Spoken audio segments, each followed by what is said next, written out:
Convencionalismo y falsacionismo. Una pregunta central de la filosofía de la ciencia es cómo progresa el conocimiento científico.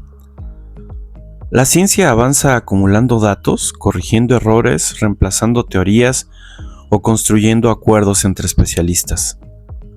Dos respuestas importantes son el convencionalismo y el falsacionismo. El convencionalismo sostiene que algunas teorías, clasificaciones o principios funcionan como acuerdos útiles dentro de una comunidad científica. El falsacionismo, asociado con Karl Popper, plantea que una teoría científica debe exponerse a pruebas que podrían refutarla. Ambas perspectivas son útiles. Necesitamos acuerdos para clasificar enfermedades, medir variables y comparar estudios.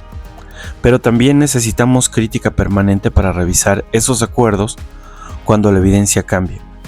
La ciencia progresa cuando combina marcos compartidos con disposición a corregirlos. El convencionalismo sostiene que ciertas teorías, conceptos o principios científicos funcionan como marcos acordados por una comunidad para organizar la experiencia y hacer posible la investigación. Esto no significa que la ciencia sea arbitraria, sino que requiere definiciones y criterios compartidos para observar, medir y comparar.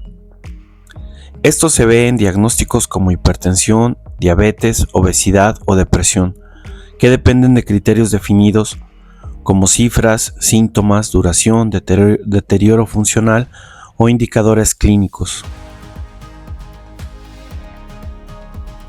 Estos criterios no son caprichosos, se basan en evidencia, en utilidad clínica y en consenso de expertos. Sin embargo, también pueden revisarse. Modificar un punto de corte diagnóstico cambia quién es clasificado como enfermo o en riesgo. Por eso las convenciones científicas son herramientas necesarias, pero no son verdades intocables. El convencionalismo es útil porque muestra que la ciencia necesita acuerdos compartidos para investigar de forma ordenada. En salud, estos acuerdos permiten definir enfermedades, clasificar riesgos, establecer criterios diagnósticos y comparar resultados entre estudios. Sin criterios comunes para hipertensión, diabetes o depresión, sería difícil estimar prevalencia, evaluar tratamientos o elaborar guías clínicas. Sin embargo, el convencionalismo tiene límites. Si se interpreta de manera extrema, podría parecer que las teorías o diagnósticos son simples acuerdos sin relación con la realidad clínica o biológica. Esto sería incorrecto. Un punto de corte puede ser convencional, pero debe relacionarse con el riesgo, con el pronóstico o con un beneficio terapéutico.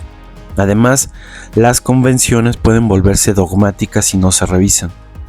En ciencia, los acuerdos son útiles solo mientras la evidencia los sostenga. El falsacionismo, asociado principalmente con Karl Popper, sostiene que una teoría o hipótesis científica debe formularse de modo que pueda ser puesta a prueba y en principio refutada por la evidencia. Una afirmación científica no debe protegerse contra cualquier resultado posible. Esto es esencial. Decir que un medicamento reduce la mortalidad en pacientes con insuficiencia cardíaca permite diseñar estudios para comprobar si eso ocurre.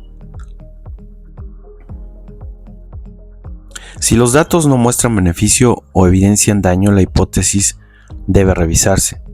En cambio, una afirmación que siempre se justifica, incluso cuando falla, no cumple un criterio básico de cientificidad.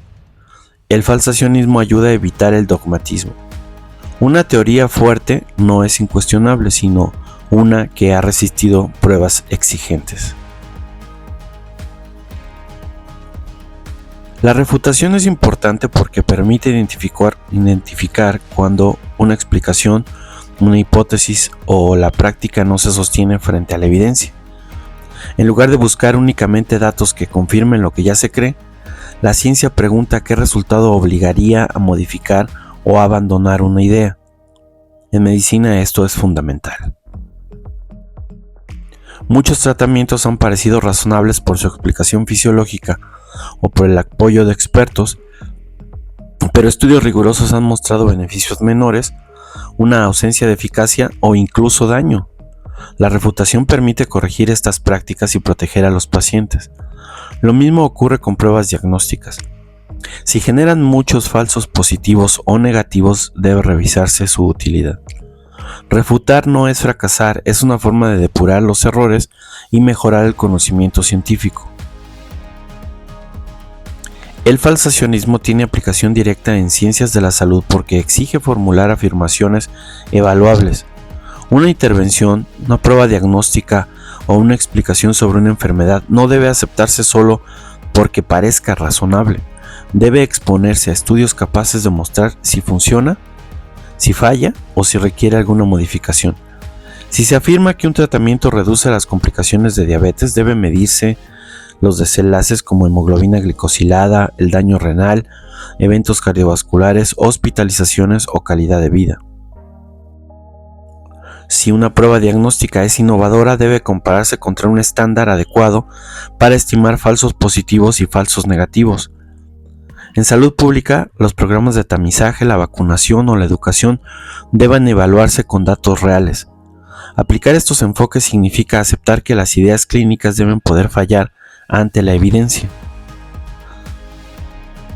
La ciencia avanza mediante un equilibrio entre acuerdos compartidos y crítica permanente. Por un lado, necesita convenciones, definiciones, clasificaciones, escalas, criterios diagnósticos y estándares metodológicos que permitan comparar estudios y comunicar resultados. Estos acuerdos son indispensables para diagnosticar, medir riesgos y construir guías clínicas, pero esos acuerdos no deben convertirse en dogmas.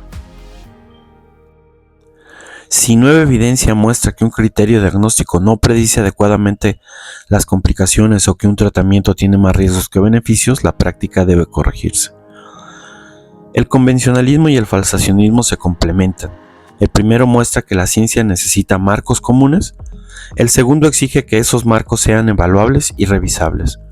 Una medicina responsable necesita acuerdos para actuar y crítica para mejorar.